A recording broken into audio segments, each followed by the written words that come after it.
Todo esto es bioeconomía en la Amazonía, y promoverla nos lleva a un futuro con más qualidade de vida, calidad de vida, oportunidades económicas economic opportunities, y protección de la biodiversidad. biodiversity, conexão, innovation, Convergencia para la bioeconomía en la Panamazonía. Panamazonía en red. Foro de innovación e inversiones en la bioeconomía. Sean bienvenidos. welcome everyone. sejam bem-vindos.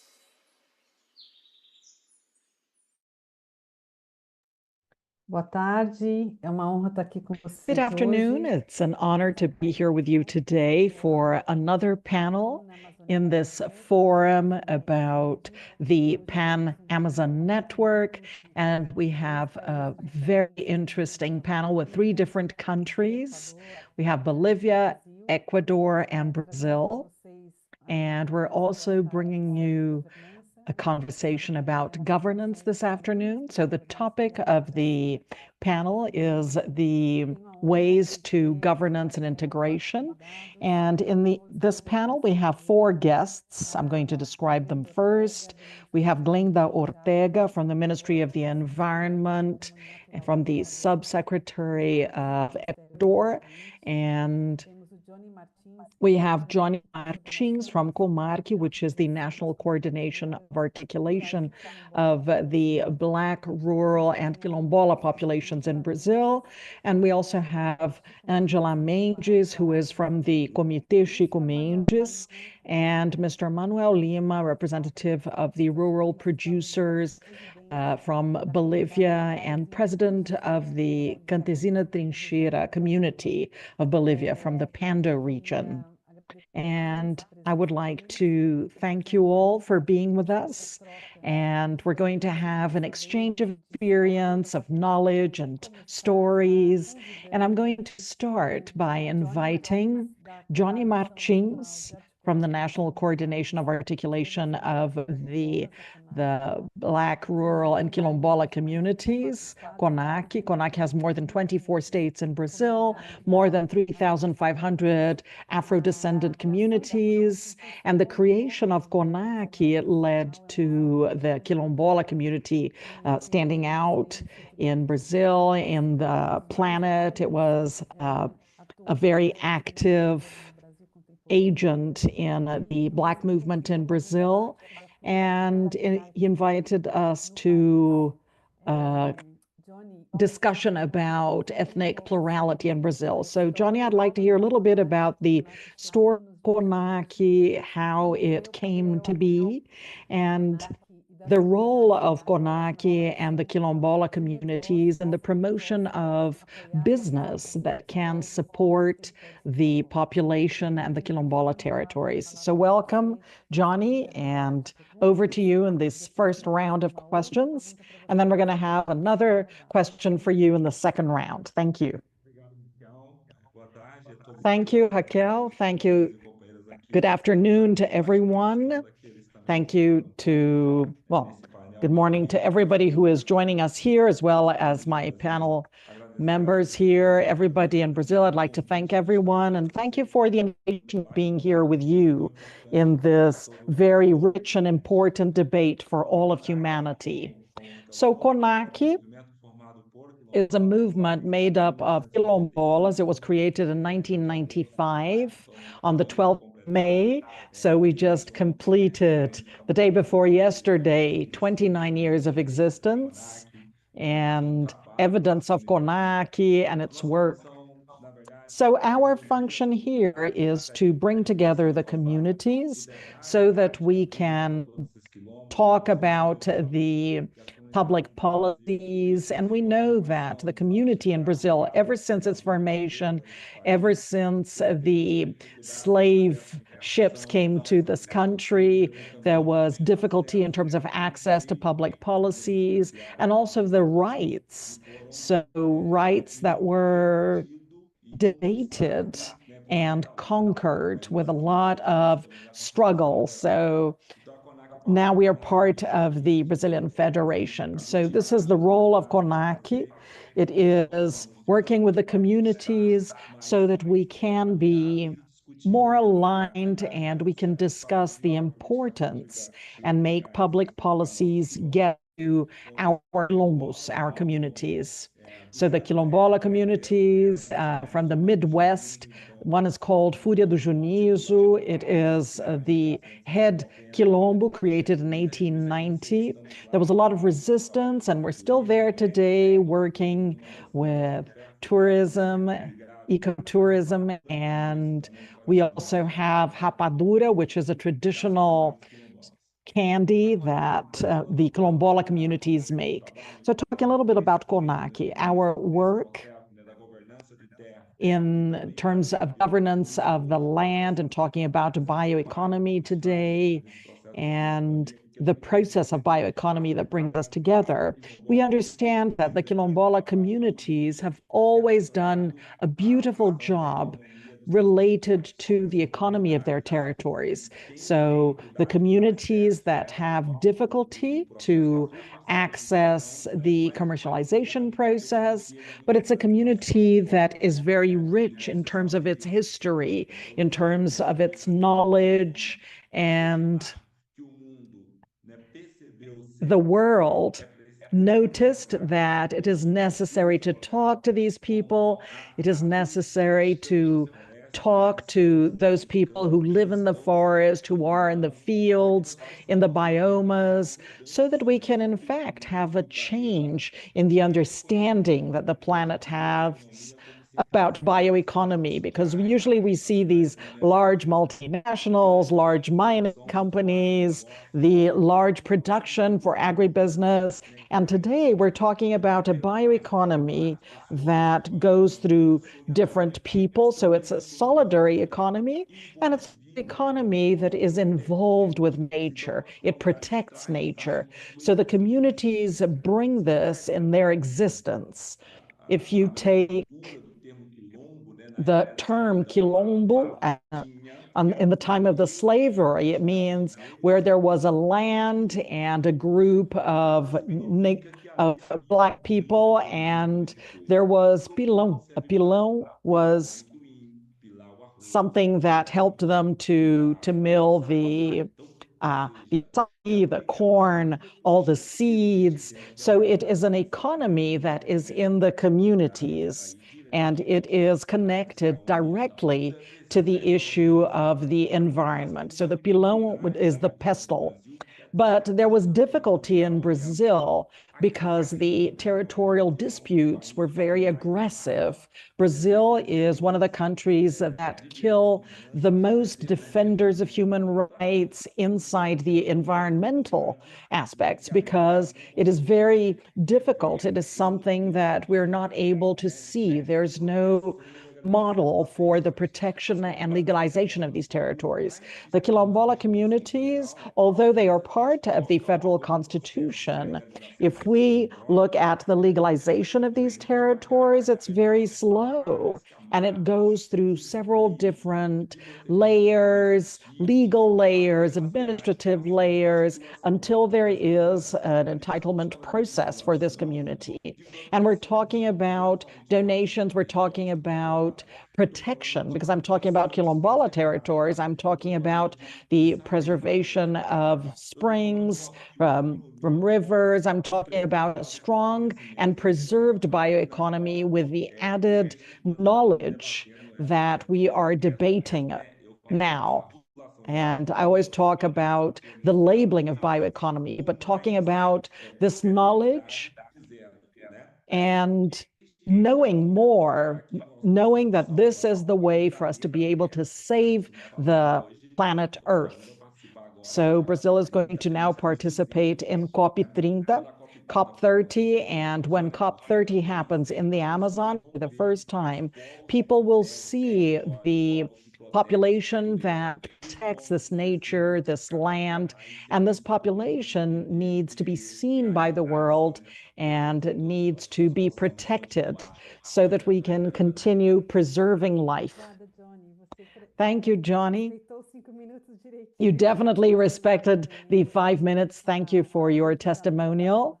And the fighting of CONAQ is very inspiring for all of us, guaranteeing territory and rights, human rights, to promote an economy that will guarantee the rights of the Quilombola population. This is extremely important in this agenda of the bioeconomy.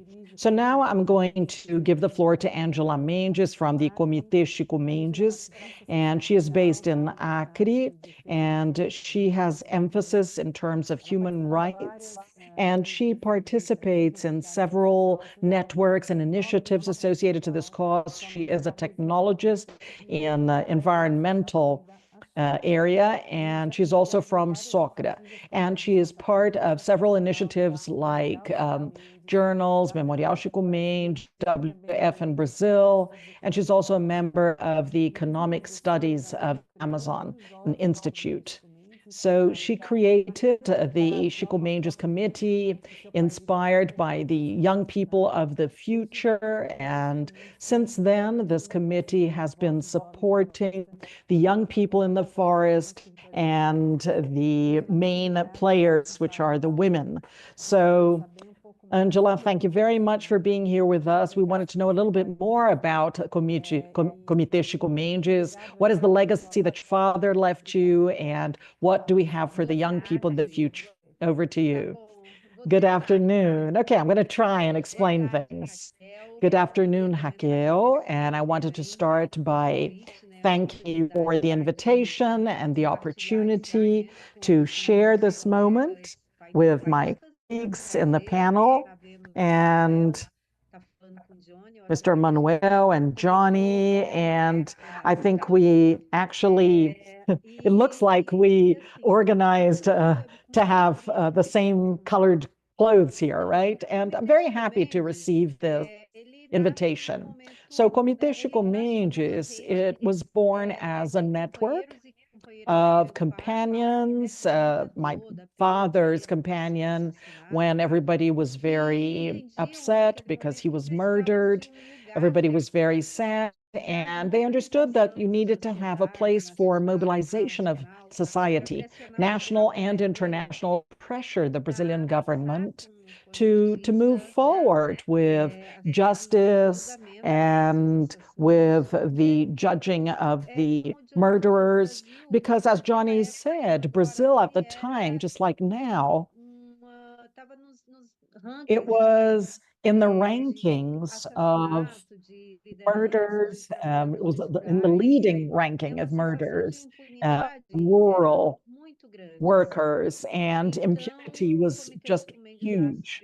So the Comitê Chico Mendes is here for this mission, and there's another big mission, which was to look at this whole story, the legacy that Chico left us, what he left us in terms of political legacy. And that's why we created this Chico Mendes committee. So we have the Chico Mendes Week that we've been celebrating since 1989. It goes from the 15th of December to the 22nd of December. And this is the day of his birthday when he was murdered as well.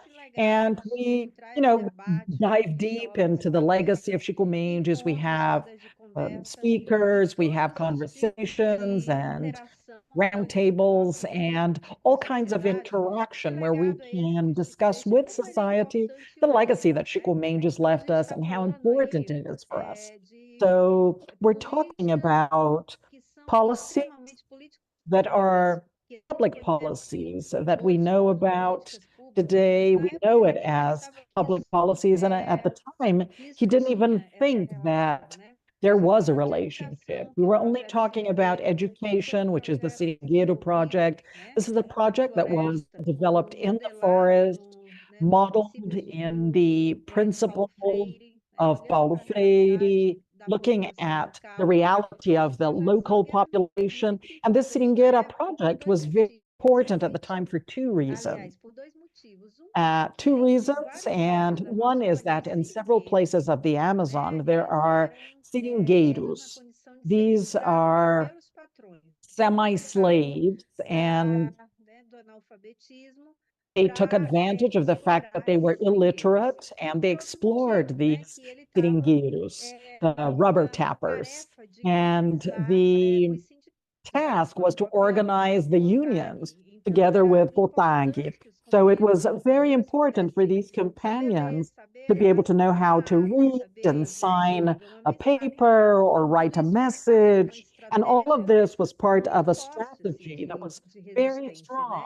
That was a lot of resistance. And they knew about the importance of being literate because he learned how to read and write inside the forest at 19 years of age by a member of the guerrilla from Prestes. And when he got lost in the forest, he was trying to get to Bolivia. He lived next to my dad. So he not only taught my dad how to read and write, but he did the political and union. He explained this to my dad, and my dad began to understand what the organization of the workers was like. And it was really something that changed his life. That's why we understand that education is important at that time, now, and forever. Education is the instrument that forms a critical conscience, that forms citizens and people with affection. So it is incredible. Now, another great legacy that he left is the Alliance of the People of the Forest. This is an incredible legacy that brought together the rubber tappers and the indigenous population with resistance, and they were common enemies at the time. But beyond that, there was an alliance for the conquest of rights, especially the rights of territories. And it was really a positive agenda, an incredible agenda. And it was a period where they conquered more indigenous territories. And that's where the concept of the large legacy that my dad left us, it is the extractivism reserves. So in this alliance of the people or the populations of the forest, we have Ailton Krenak, Cepacé Chavante, other leaders, indigenous population, as well as other extractivist leaders. And from this relationship on, there was the conception of this territory, which is an innovative, and it's an innovative idea that was used. And even today, there's nowhere else where you have a model of territory where it's a protected territory and it can be used by everyone. And we're talking about legal safety that allows people who live in this reserved area, they will be very calm because the territory is not theirs. It's the union's territory. So there's no private property there. And they cannot commercialize things from the forest. So it is safe, and it allows a guarantee of survival for the people there. Now, we would like to say that it also guarantees well-being, but there are many challenges for that. Things have changed, things have become better, but there are still many challenges in the economic area as well, but in several aspects. And there's another great legacy, the impacts. The impacts were pacific or peaceful movements of resistance that led to more than 1.5 million hectares of forest being destroyed. And this was a movement where the rubber tappers got together. They knew that there was deforestation happening. They prepared everything. They sent the people to destroy the forest, or the rubber tappers discovered somehow, and they would go to this place to talk to these people so that these people would not destroy the forest. Now, in all of these attempts, they ended up maintaining at least 1.5 million hectares of the forest. Of course, there was a lot more that was destroyed, but in this way of resisting, peaceful resistance, because they did not take any weapons, although they had people with weapons that they met there, but, you know, they were only dressed with their powers of convincing. Let me know and interrupt me when my time is up. Okay, yeah, your time is up. So sorry, I hate to interrupt you. It was such an interesting story, but I wanted to make a link, a connection to what Manuel Lima is going to say. It's very exciting to hear Angela Mendes and Manuel Lima. So we are listening to the story live, and Angela is representing the legacy of her father, and he was a great extractive leader. It was a revolution that happened in Brazil, and especially as from the state of Acre and the neighboring state right below it on the map, led a very similar movement with Mr. Manuel Lima. So Angela and Manuel are the two sides of one coin, and the fight for the land, for the activity, for the people who live there. So Manuel, I know you speak Portuguese, but I'm going to switch to Spanish. Manuel Lima is the president of the Trinchera community in Bolivia, and he works with agriculture. He has a lot of experience, and he is in the region of the Pando, and he has also collaborated with the Bolivia, and he has helped to produce sustainable practices that go beyond the collection of the nuts.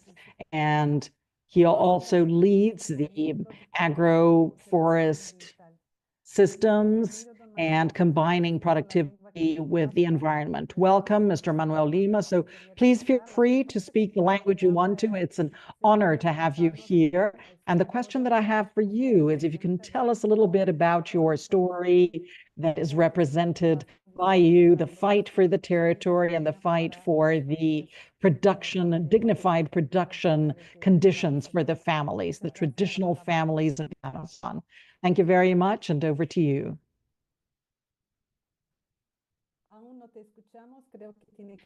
We can't hear you. I think you have to open your microphone, please.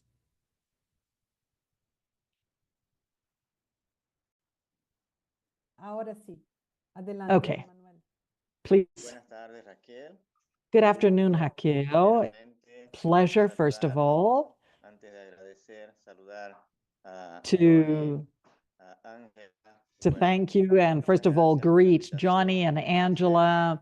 Thank you very much for your invitation of being here with you and to be one of the speakers in this panel and be able to tell all of you what it was, tell you a little bit about the story of this fight for the territory. So ever since I was a child, we had the family of my parents that were descendants from Brazil and Peru. So they were people who worked with rubber, and they were on and on with the union. And my father said, you have to be free. And we grew up, and during my teenage years and when I became a young adult, we were always trying to consolidate our territory. And as the years went by, the decades went by, and in the 90s, with the value of rubber, we decided to find alternatives. And with this initiative of the nuts, so the territories were in the hands of very few people, and we only worked with the collection. And starting in the 2000s, we had a union fight that was very important to try and defend the rights of the population that lived in the rural area in the region of Pando in Bolivia. So we were able to, in 2000s, have a decree that provided all of the territory of the Amazon, the bundle, to 25 people. So at that point, we had a march that went until the state of Santa Cruz, and this is where we were able to bring down this decree that allowed only 25 people to act in the territory. And they were able to, for the first time in the Amazon in Bolivia, it was the first time that there was political safety for the peasant communities of the Bolivian Amazon. And then we also have the camps with the rubber tappers and the people who also collected the nuts, the hazelnuts, and until 2006, able to do this with a lot of work and sweat, a lot of struggling, and as Angela was saying, it was always done very peacefully. So this definitely cost a lot of lives and effort and sacrifice, and also a lot of politeness on our side in the Amazon and in this region of Pando. So we were able to get 500 units to guarantee the permanence and our way of life of each of the families that lived in the Amazon jungle in this region. So starting in 2006, 2007, we were able to, well, we had the mission of combining this whole process of guaranteeing legal security and the entitlement of the territories collectively in these peasant territories. So the challenge in 2008 was to know how to do the planning of the course and use the wealth of the forests for development. And the economy of the region and the family economy, as well as generating added value to the next generations and for the next generations to be able to develop the economic potential that we have here in our Amazon. So it was a great challenge that we had. And starting in 2010, we have been entrepreneuring, and it is a great fight to be able to make the political authorities and administrative authorities so that they could finally understand that we needed to organize small groups and also generate added value. So starting in 2015, we started this work in the state of Pando. We worked with acai.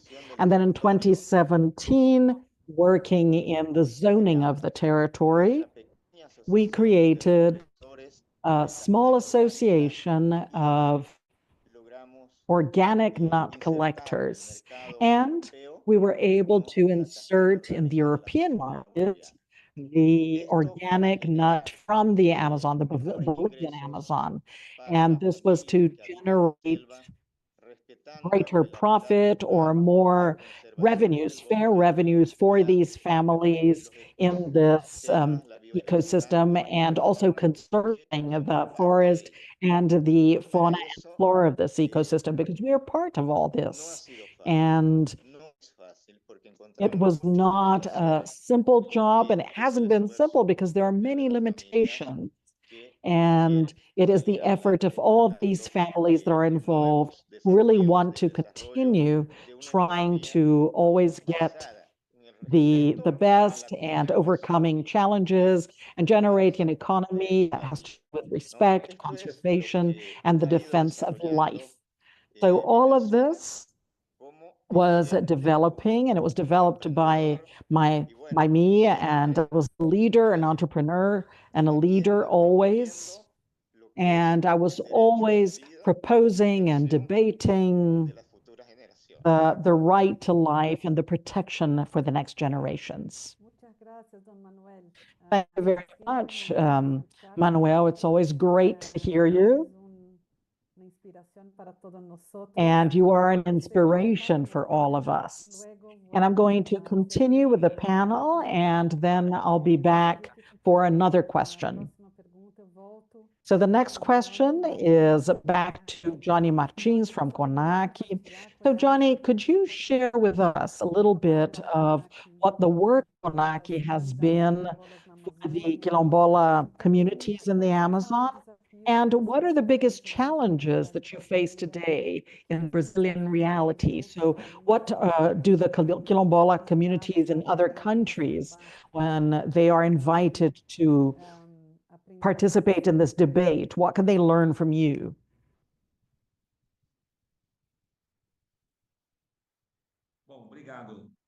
Well, thank you. So, as Manuel said, and Angela said it too, we have territorial challenges in our communities. They're huge challenges, and that's the first step. That's what I said. So we have the federal constitution, which gives us the opportunity to be there, to be able to have the rights, and we have the constitutional rights. But then on the other hand, we have the public policies, and it is difficult to exercise this public policy, the difficulty of the state to carry it out, to execute it. That's the main challenge that CONAQ has today. The main challenge is to make the Quilombola territories to have their entitlement, because there's no green economy there. There's no economy that respects nature. So it's not possible to do it that way. And so when you have the territory, you have to make changes in the laws so that it can have this new way of this new economy that we're using. But when you try to apply it, it's difficult because all of the rules, all of the existing rules, they don't respect our way of working with the economy. And that's one of the main challenges. So if you have the entitlement of the land and the Quilombola territory, so we talk about it being collective, you inhibit this community from having access to credit, for example, credit from banks, because the banks do not recognize this collectivity as somebody who can get credit. So the state is going to do something about it. They created something so every person has access to an X amount of resources. Okay, but the resources, they don't respect the location of this population. So we're going to talk about a Quilombola population that is in the Amazon. So in Amazonia Legal, they're in Oriximiná. So how do you want them to transport nuts with 8,000 reais? It's impossible. It is not possible. How can they buy a boat with 8,000 reais? It's not possible. So we have, one of the main challenges is exactly that, to guarantee the territory. The second one is respect to the culture of this population, the way of it. So I've been talking about this, and we talked about the concept of a scientist. Mr. Manuel is a scientist. My grandfather is a scientist. So it's a concept because we have a lot of this in Brazil. We have, for example, phytotherapeutic agents, and this is not part of the rules that the state created. So how can we talk about this green economy? How can we learn about it? And also another big challenge until today, and Angela also talked about this, it's communication, is making our communities have electrical energy and having access to the internet. CONAQ has a project that we're taking the internet to the communities in the Amazon, but there's still many communities in the federal capital, 300 kilometers from the federal capital, that have no electrical energy. So how is that possible? So I think here at this point, we have a dialogue with all of the organizations and entities, financial entities, for us to actually open up funding and have a very frank conversation with the people from these communities so that they can know the best way for them to actually have and can continue to contribute to the existence, to their existence. That's our challenge. Thank you. Thank you, Jhonny. And you always talk about this territorial aspect that is extremely important. And, you can't have other rights if you don't have that. And it's 500 years later, and we're still fighting for this basic need. So we have to go beyond that to be able to ensure the territorial rights, as well as the other rights that come from it, to be able to get to a place economy. So there's still a lot to conquer. Unfortunately, there's a huge delay, and it delays our economy as well. So if they have their rights ensured, the whole of the Brazilian and international economy are going to be to work. So I remind the people who are watching at the end, we're going to have a moment for questions. And if you want to participate in the debate, you can ask your questions through the chat in YouTube. And now we're going to show you a video that is going to illustrate a different sort of story from Maria Lina. She is from the Amazon, and it's very interesting for you to hear another testimonial. Can you please roll the video, and then I'll be back with Angela after the video.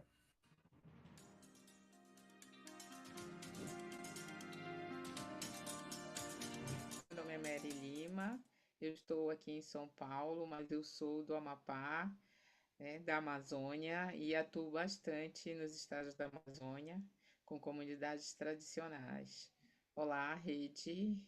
É um prazer estar aqui trazendo para vocês esse tema que é muito caro para mim, que são as metodologias decoloniais, o pensamento decolonial e como a gente utiliza isso nesses projetos que a gente realiza junto com as comunidades tradicionais. O que eu trago aqui para vocês é só um pensamento de como a gente pode tornar realmente esses projetos mais inclusivos, ou melhor, como é que a gente pode realmente vivenciar, trazer os saberes para esses projetos. Geralmente, nós técnicos levamos o conhecimento por meio de capacitação, de orientação, mas geralmente nós nunca recebemos, nós nunca vamos lá para sermos capacitados, apenas para ajustar a comunidade, alinhar, fazer o diagnóstico para saber o que a comunidade tem, mas a gente sempre tem uma posição que não é muito simétrica, é uma posição onde a gente detém o poder e alguns meios, e a comunidade entra com o seu conhecimento, mas a gente não amplia esse conhecimento, não traz verdadeiramente. Aí o que eu trago aqui,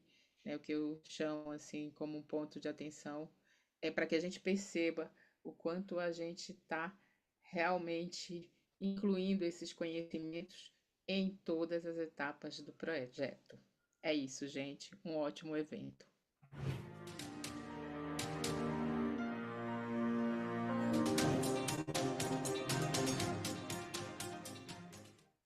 E lembrando que essa iniciativa aqui é uma parceria de vários. Remember that this initiative is a partnership between several institutes with the Interdevelopment Bank, and it's going to happen.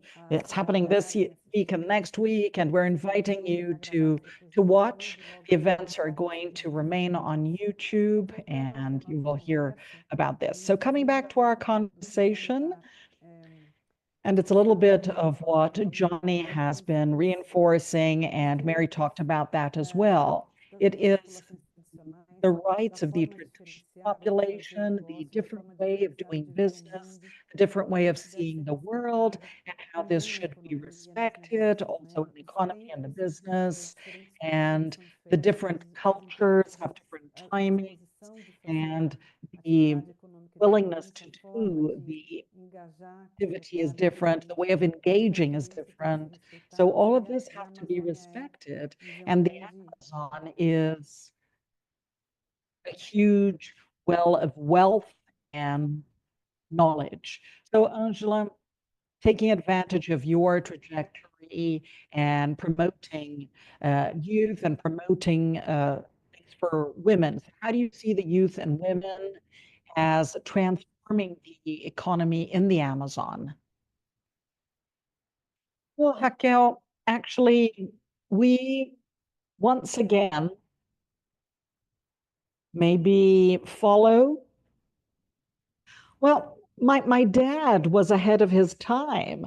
So he also leaves us a type of will for a young person of this generation. He writes a letter to youth. He did that on the 16th of September, and he talked about a socialist revolution. And we celebrate this letter of the 16th of September every year because we understand that the participation of youth in the territory is extremely strategic. First of all, there's no territory without youth. So youth that is present and conscious and connected to their territory, this is what is going to guarantee the existence of this territory. And for this, they need to have all of the different conditions, all of the opportunities that are possible. So Jhonny talked about communication. So that's extremely important for youth to be connected. And sometimes this also provides a challenge. So how is this connection going to bring benefit instead of, a lack of culture or the use that is not going to be according to the life in this territory, but betting on good common sense and the work that we do as well, because communication is a very important instrument. So taking quality communication so that youth can be connected. One of the great problems is with regard to the exodus of young people trying to continue their studies and higher studies, and in the internet and communication brings this possibility of, when they're in their territory, they can access or have access to these benefits. Let's call it that. Things that young people want, and sometimes they need to leave the territory to get it. And we understood this letter as a commitment that we have to take this to the young people of the extractive population so they can socialize their creativity, their knowledge, their tasks, just like in the case of women. So women have a huge capacity, right, in the territory. And they are the ones that maybe protect this territory the most. And in this era of climate crisis, then that would be a negative impact. And women have a huge capacity. They do a lot of work. And of course, the men do it too in the collection of the nuts and in the rubber tapping, the extraction of the rubber. And the women, they, take care of their backyard. They take care of the family, of these small animals and the little plantations they have. So it's two segments that we believe do the work and have a role that is relevant in this territory. Now, this is the case. We need to have these people feel encouraged to do this. The public policies that are there, they are not able to get to everyone.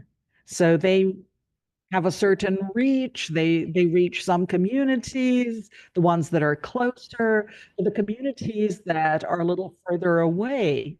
They are exposed to many public policies. And besides that, we're talking about territories that are managed by institutional organs. So we're talking about the extractive reserves, and you have the mistaken look that there's only one manager, ICMBio. And ICMBio is a very frail organ. It is not able to do this job properly, and it can hardly take care of the monitoring of the area, but the positive agendas, they're just taking too long to happen. And of course, it got worse after the extreme right government that we had recently. It was terrible because there are the ideas of these extractive reserves. So it's about the culture and the way of life of the extractive communities, that it really delayed all the work that was done. So it made ICMBio even weaker. But the solution, and I think this is the way out, it's the work that we are doing and that other organizations do inside this territory. So they work with restoration, they work with education, and that's our case.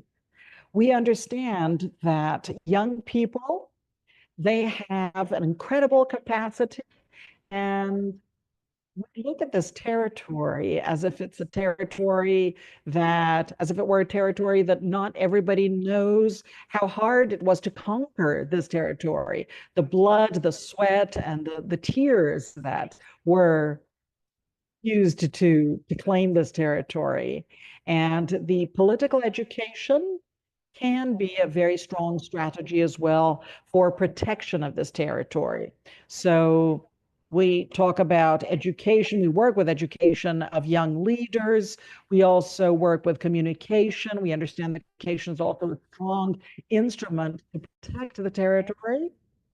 And we also use communication in this sense for the territory and also the productive part of the territory. So those who work with rubber, and there are several production chains of rubber in the forest. There are many interesting initiatives happening. However, the Amazon, they only produce commodities, right? They only see that. And they are providers of raw materials for the international community. And we have lots of different possibilities, and especially with the youth in this territory. And they're beginning to recognize this, and they're beginning to potentialize these community initiatives. And that's all very strategic for the maintenance of the territory. And maintaining this territory is very important for the whole planet. We're talking about consolidated territories and tidal territories, and they are extremely important as a solution for the very serious climatic crisis that we're going through. So besides strengthening bioeconomy in detriment of the neoliberal system that only explores the territories until they are exhausted. So the Amazon has been destroyed and explored too much. For what? To enrich half a dozen people who are already very rich. And therefore they get sick, and then they violate the population that lives there. So they have to change this. We have to invest and strengthen these small businesses. That's why it's extremely strategic. And we're not talking about the GDP. We're talking about protection of people, protection of traditional populations that have incredible knowledge that is able to maintain the Amazon, maintain the biomas, protect them. But sometimes they are violated because capital has money, has power, and they are in the structures of the state. That's why Jhonny is right. He says that the access to public policies is very difficult because today we have a place place where everything is negotiated to benefit the large capitals and never those who are at the base holding things together, holding the planet together in this moment of climatic extremes. So the territories are important, strategically important for the world. So it is local and there's also a global impact. Very good, Angela. That was a very exciting testimonial. And this is something that inspires us in the Amazon, the communities, the leading and resistant communities that are resilient and persevering. And they have had a lot of difficulty to preserve large extensions of the territory with their sweat and their dedication. And we know that this should be compensated, but we have not reached the ideal design. There are several models that were tried out with consortiums and cooperatives all over the Amazon, and they're looking at this economy that you're describing, an inclusive economy that respects rights, can guarantee the protection of the Amazon and get to a point of no return and actually get to the mitigation of this climatic challenge. But we still have a long way to go. And now I'd like to go back to the concrete story of Mr. Manuel Lima in the Bolivian Amazon. So for me, Manuel represents let's call it the summary of the fight for the land, for the opportunities to develop the land and to promote sustainable business. Mr. Manuel has been a leader ever since the conquest of the land, and today he's an entrepreneur. He is a rural producer with his family, together with other families in the nut cooperative, and we have to recognize that he has reached success and he's been exporting into Europe. So, Mr. Manuel, I'd like to hear a little bit more about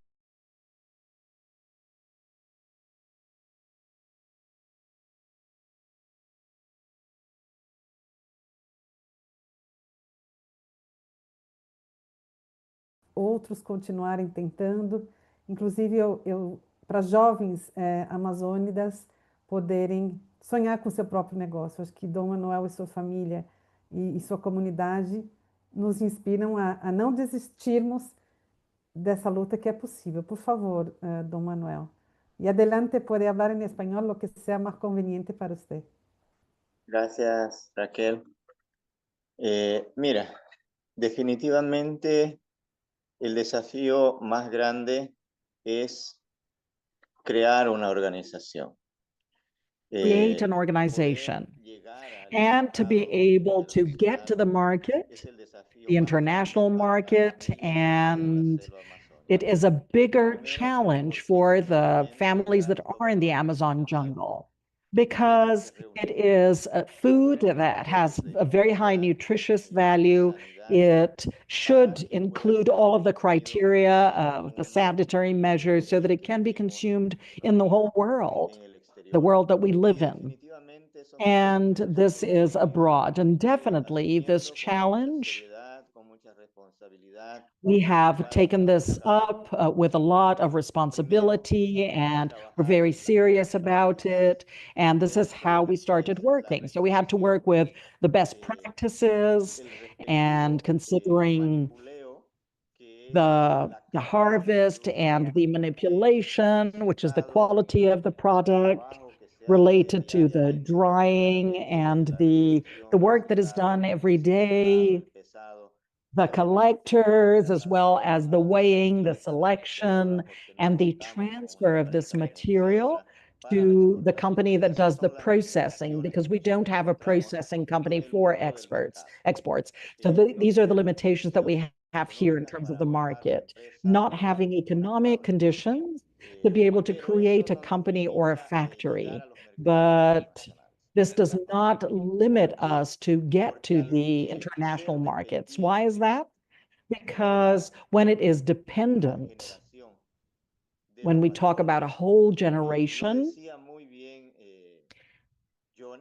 when we talk about, Jhonny was saying this, there were no public policies, and the public policies that existed were inefficient because they only worked with private capital, not social capital, not the capital of the organization of the people, the families who live in the forest. And this is what generates the sustainability and the growth and a good food as well. So Manuel, I'm going to apologize to you. We had a transmission problem, so we missed the beginning of what you were saying. So could you please go back and repeat? We have time, don't worry. And now it's much better because we can see your face, because it was cutting your face as well. So now we can see you well. So yes, please continue. Thank you. Yeah, well, I was talking about what Jhonny was saying, which is correct. The public policies of our states, they're very inefficient. Why is that? Because in a globalized world that we work in, the public policies from the governments, this is only for large companies and not for smaller organizations and cooperatives that definitely have a limitation. And for us, the greatest challenge was to get to the markets. And we did the first contract in 2018 with a cooperative that has the name of our great hero, Chico Mendes in Italy, and that was not inspiring. So the idea is to continue this work and this value chain to be able to generate sustainable economy for the families that live in the Amazon jungle. And this led us to consolidate these markets and propose public policies as from our initiatives to the non-governmental organizations, so that they could change the economic development models in the South American Amazon, so that we would be able to continue conserving it, protecting it, and definitely generating models based on the cosmovision and the natural wealth and the ancestral knowledge of our population in the region. So this is what led us, Raquel, Jhonny, and Angela, this is what led us to follow this point of no return, this way of no return, because the future generations are the ones who need these initiatives to be able to continue moving forward, taking advantage of them, living and learning even more about the knowledge that we have from our ancestors. So we are not perfect human beings. We are not the people who have all the knowledge. We learn with our mistakes. We learn from experimenting and from our ancestors, and definitely we share our daily work with our brothers and sisters. Brazilians, Peruvians, Ecuadorians, Chileans, Colombians, Argentinians, everybody, with all our neighboring countries. And when we can share and exchange ideas and experiences that will help us to improve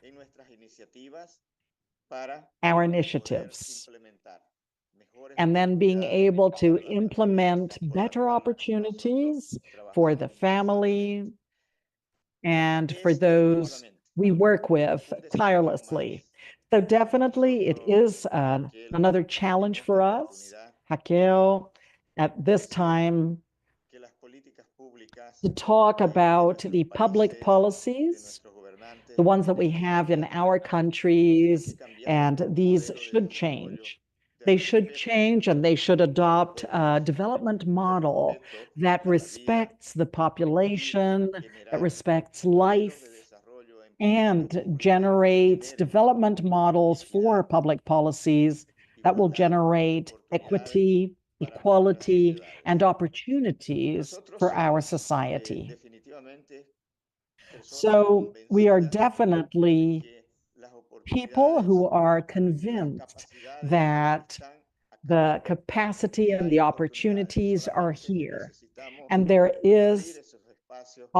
are opportunities. We just have to open up these spaces so that these young people, so that these women they definitely have a lot of potential for them to be able to develop their skills and demonstrate to the world that we are able to build a better world and a better society, a fair society, and also better opportunities of life, and guarantee that the planet will have this space being conserved and provide opportunities to the human beings who are on the other side of the planet so that they will breathe her air. Thank you, Manuel. Thank you very much. Thank you, Manuel. So we still have 10 minutes, and I would like to distribute this time to you for you to, all three of you, make your final remarks.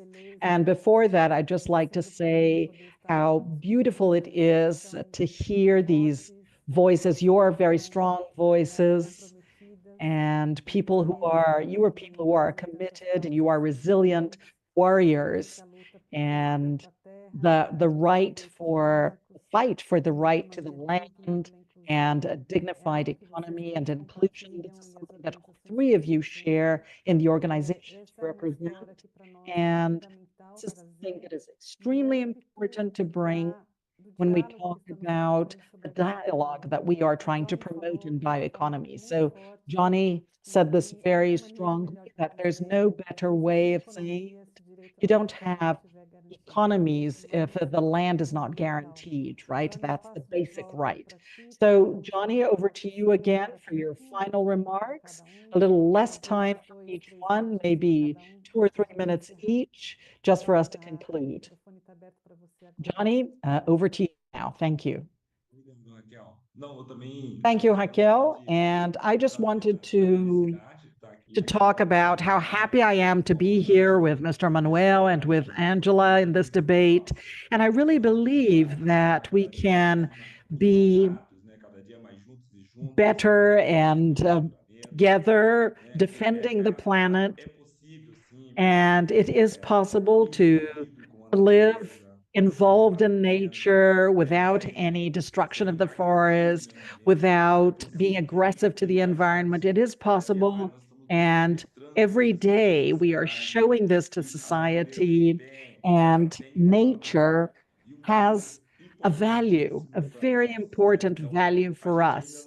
So many people cannot imagine how much a nut tree, how big it is, how much value it brings, but we know how valuable it is and how important it is. So it's not only the production of the nut, but it's everything, the symbology that it brings to us.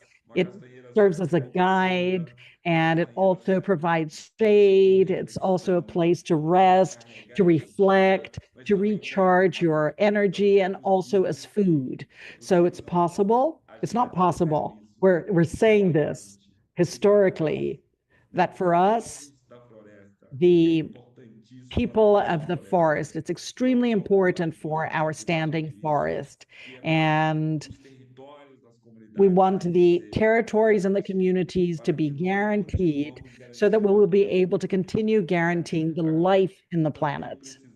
And we also need the value of our knowledge. We need to be valued for what we know by the people, by the state. And this kind of knowledge cannot be found in universities or books. It is the transfer of knowledge that I acquired from my grandmother, my grandfather, my father, my mother, and I transferred, Mr. Manuel transferred to us a little bit as well, and Angela as well. And this is important. This is important. It's recognition that has to be valued by all the sectors. Thank you very much. And I'm available and very happy to be here. So leaving you a warm hug, Mr. Manuel and Angela, and the 1,200,000 Quilombola people in Brazil spread out in the Brazilian territory. Thank you very much. Success to all of us. And we're going to continue fighting and protecting nature and protecting the planet so that we will, in fact, be able to continue alive. Thank you. Thank you, Jhonny. I'm very excited to hear you and the fight of the Quilombola territory, the fight of the Quilombos. They still need a lot of help, a lot of support, a lot of knowledge, and it's a right that the Constitution recognized, and you have to recognize that it is feasible in practice, and recognizing all the biomas and the Quilombolas as protectors of nature and the culture and diversity that you also bring for us to use with all the wisdom, and especially because of the patience and the fighting. And the Quilombolas, in my opinion, historically, we know that they are the last ones to have their territories. We have advanced a lot in terms of the extractive population. Quilombolas, we are still running late, but Quilombolas are the ones that we are really late with. So we have to make this urgent, working with the Quilombola territories, and it's great to have you representing CONAQ here, Jhonny. So I would like to ask Angela to make her final remarks before I go to Mr. Manuel to conclude. So Angela, please, time, a few minutes for you to say your final remarks. Okay, Raquel, so once again, I'm very grateful to have the opportunity of listening to everything that we heard, this energy that we shared, and the thoughts that we share as well. So every voice is a voice that echoes deeply. And it's what is very sacred, which is this connection with nature. Many times we place ourselves in a very isolated place and we become frail as a result. So we have to understand that we are all part of nature. We are nature. That's, that we have to reconnect to our essence. And that's all very important for us to understand out of everything that we said about taking care of the environment, the agriculture, the forest, and taking care of ourselves as well. So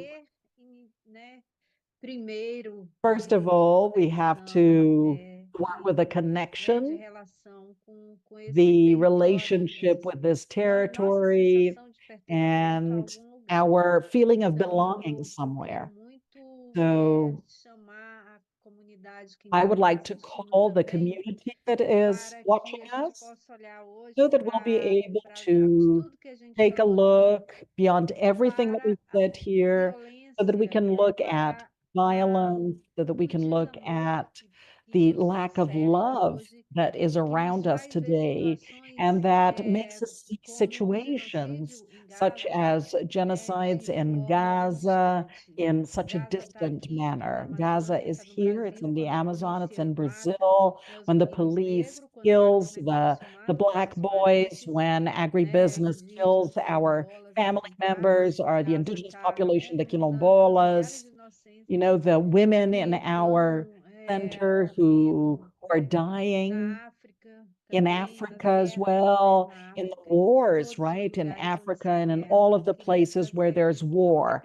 What I wanted to say is that in our rituals, we also have to include this request for peace in the world, reconnection with our true essence.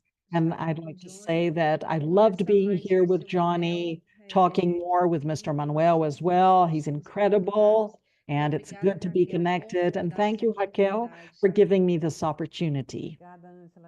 Thank you, Angela. It's an honor to have you here with us. A very incredible story of leadership, and especially for us women, for those who are in the socioeconomic environment outside Brazil. Mr. Manuel, so could you please give us your final remarks? And it's great to have you here. Please, go ahead. Thank you, Raquel. I'm going to speak in Portuguese a little bit. Oh, great. That's nice. He is bilingual, and it's great to hear him speaking Portuguese as well. Well, basically, I'm just very, very happy to share this forum. And it's a lot of wealth. This experience is very rich, and Jhonny's youth and the capacity, this incredible capacity that Angela has. And we're here with our very humble contribution, right? I think that definitely we have to get together, everybody. We have to form a strategic alliance as the population of the Amazon, and we have to work on a proposal. We have to get all the efforts together, and with all of us, we have to be aligned in the construction of proposals for public policies and to face a new challenge. For our states, we need, and our organizations, so that we will in fact bring a development model that is adequate according to our reality, and an economy that is sustainable for the next generation. So this is my humble opinion, Raquel, and all the panel members, and for all those who are watching us and hearing us through this dialogue. I am eternally grateful for this opportunity. Thank you very much, Mr. Manuel. Hugs to all of your family. Jhonny, thank you very much to you and everybody in CONAQ. Angela, thank you for your leadership in the committee. And I'd like to remind you that this is the end of the first week of this forum, the Pan-Amazonic Forum of Bioeconomy, and we have a session at 11 and another one at 4 p.m. Brasilia time. Please continue to connect. We have 15 panels with dozens of people from different places in the Amazon. This is an initiative for the bioeconomy of the Amazon and the rights of the Amazon population. We want to inspire good business, and we also want to inspire solutions for the bases that still exist. Without them, we are not going to have a sustainable bioeconomy, the rights of the people. So thank you very much, and have a good end of the day. Thank you. Thank you. Have a good afternoon. Thank you, Mr. Manuel. Thank you, Jhonny and Angela. It's an